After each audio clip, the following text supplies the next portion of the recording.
Hi students, in the last chapter we studied what a lens was, how refraction through a lens takes place, how images are formed when light is refracted through a lens. In this chapter we're going to extend that discussion. We're going to see what happens when two lenses like this are placed together. Where is the focus of the combined lens? Similarly, we're going to learn about the combined angle of deviation of two lenses. We're also going to learn about what happens when two lenses are placed at a distance d from each other. Interesting things like that. So let's begin. So now, if two thin lenses are placed in contact with each other, what will be the focal length of the combined two lens system? So to find that out, let's have an object, which is at a distance u from the pole P. Now this distance u is assumed to be from both the lenses because the lenses are very thin, so there is no difference between the distance of O from the first lens or from the second lens. It's all the same and it's equal to u. What will happen? Like, where will the image be formed? So first of all, the light ray coming from the object O will travel through this first lens and an image I1 will be formed. Note that this is not the final image. This is the image formed after refraction from the first lens. That's why I've shown it with a dotted line, because this ray will not actually come here. This is the image that would have been formed, had refraction occurred only through the first lens. So the distance of this image from the lens system is taken to be v1. Now clearly, for the first lens, 1 by f1 equal to 1 by v1 minus 1 by u. f1 here is the focal length of the first lens. v1 is where the image after refraction from the first lens is formed, and u is the object distance. Now this image I1 will act as an object for the second lens, right? And then this image I will be formed here after refraction from the second lens, and this image I will be at a distance v from the lens system. So finally the object distance is u and the image distance is v, and this distance v1 will be the object distance for the second lens. So for the second lens, if you write the equation only for refraction through the second lens, 1 by f2, because f2 is the focal length of the second lens, is equal to 1 by v, the image distance, minus 1 by v1, where v1 is the image distance in case of refraction from the first lens. Got it? Now let's add these two equations and see what happens. This was the first equation. This is the second equation. When you add both these equations, you get a very simple and interesting expression. As you can see here, 1 by v1 here and 1 by v1 here, they both get cancelled.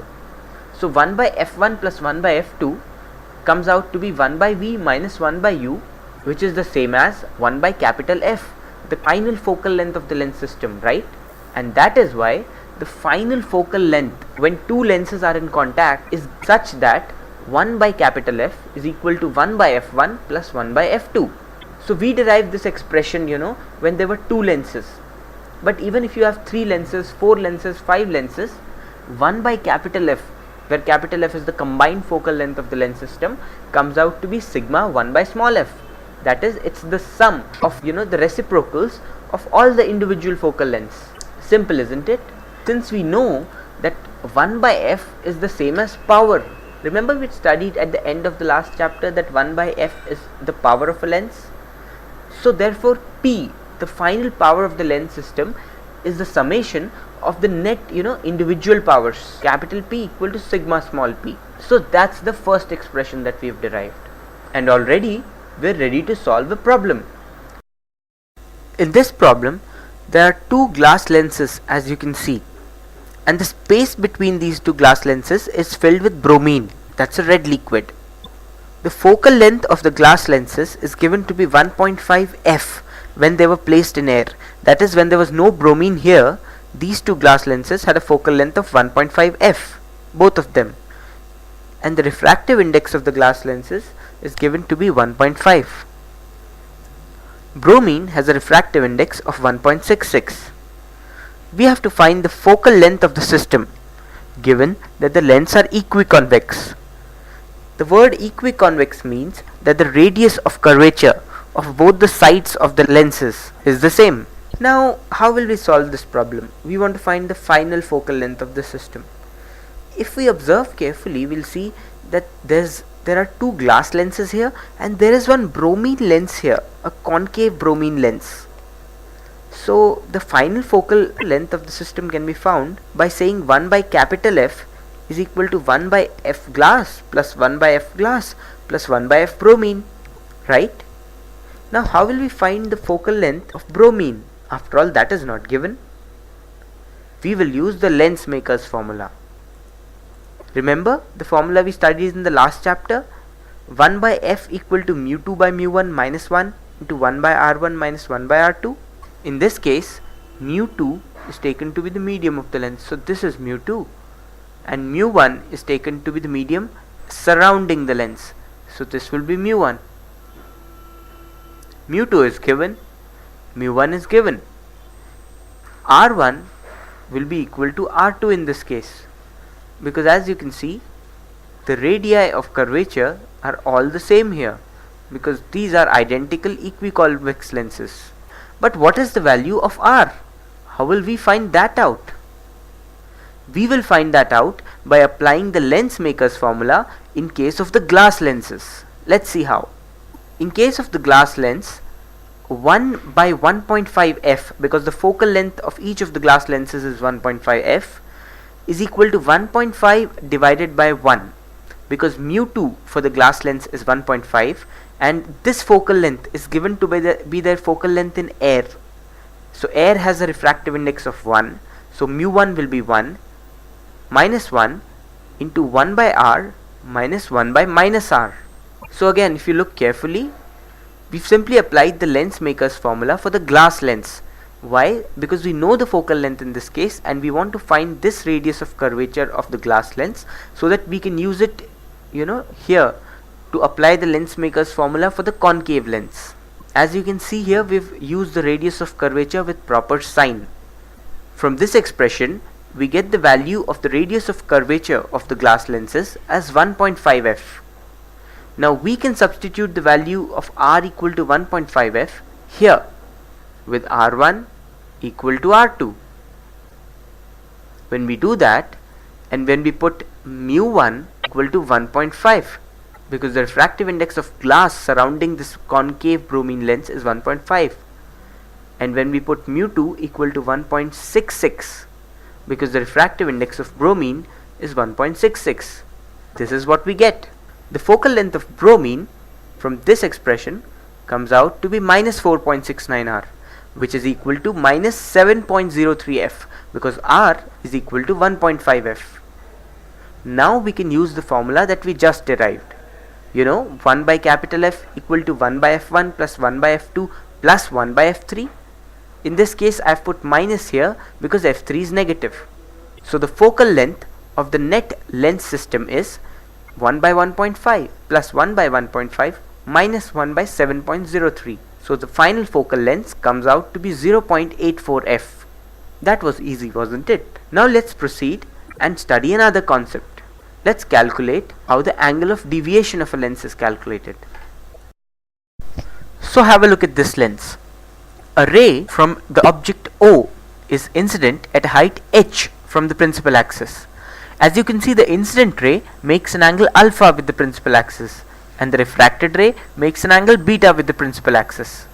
Now what is the angle of deviation?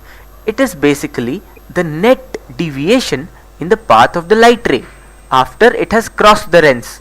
So in this case, if you look carefully, this will be the angle of deviation here, right? Because had the ray not been deviated, it would have gone along this dotted line. So the difference in angle between the refracted ray and this dotted line is the angle of deviation. Now from 10th class geometry, we know that delta should clearly be equal to alpha plus beta. So delta is alpha plus beta.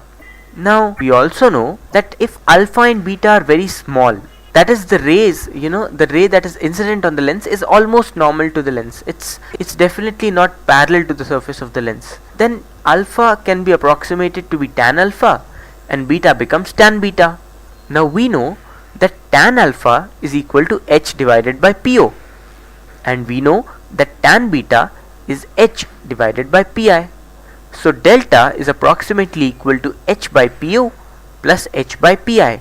If you look carefully, PI is the image distance V and PO is the object distance, which we can write as minus u since it is in the negative x direction. When we simplify this expression, we get delta equal to h into 1 by v minus 1 by u. But 1 by v minus 1 by u is 1 by f. So the net angle of deviation in case of any lens, convex or concave, is equal to h by f. This is a standard formula that you must remember.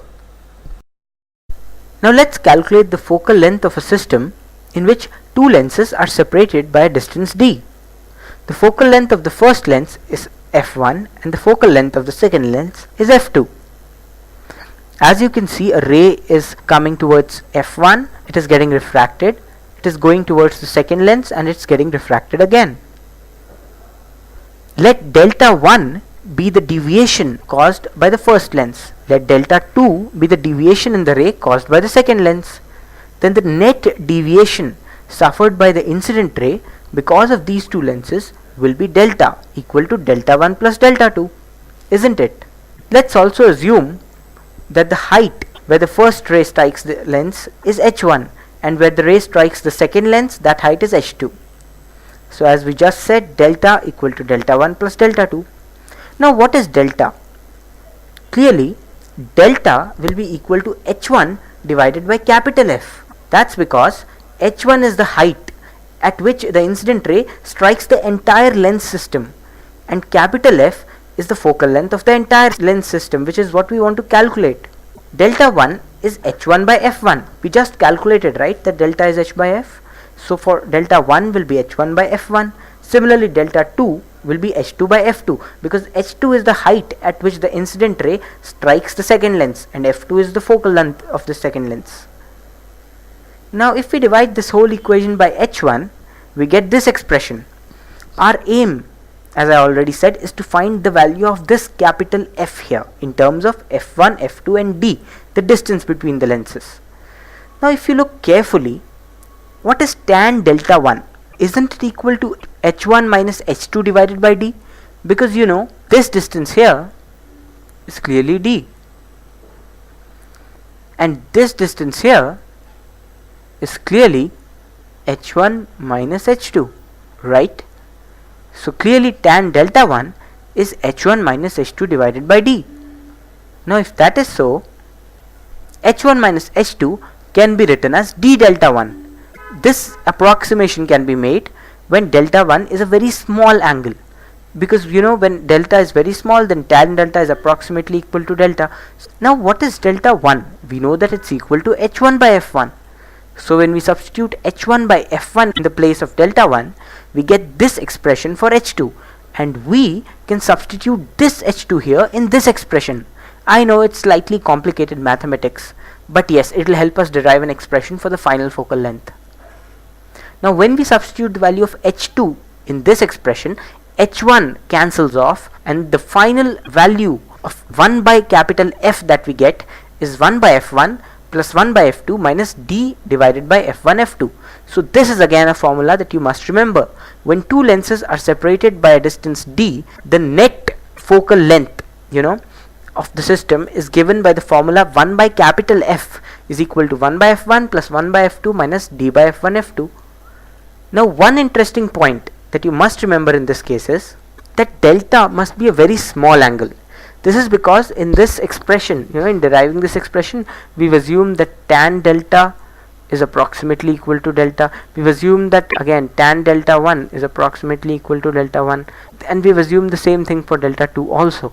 So as you can see, delta 1 and delta 2, the net deviation suffered by the incident ray must be very small. That's the only condition for this formula to be valid. Now let's move on and solve an IIT problem. A convex lens A of focal length 20 centimeters and a concave lens B of focal length 5 centimeters are kept along the same axis with a distance d between them. If a parallel beam of light falling on A leaves B as a parallel beam, then what is the value of d? So what's happening in this question? The question says that a convex lens of focal length 20 centimeters is placed like this, and after a distance d from this convex lens, a concave lens of focal length 5 centimeters is placed. When parallel rays strike the convex lens, they are so refracted by both the lenses that they become parallel to the principal axis after passing through the concave lens. We have to find the distance d. Now this question is clearly conceptual.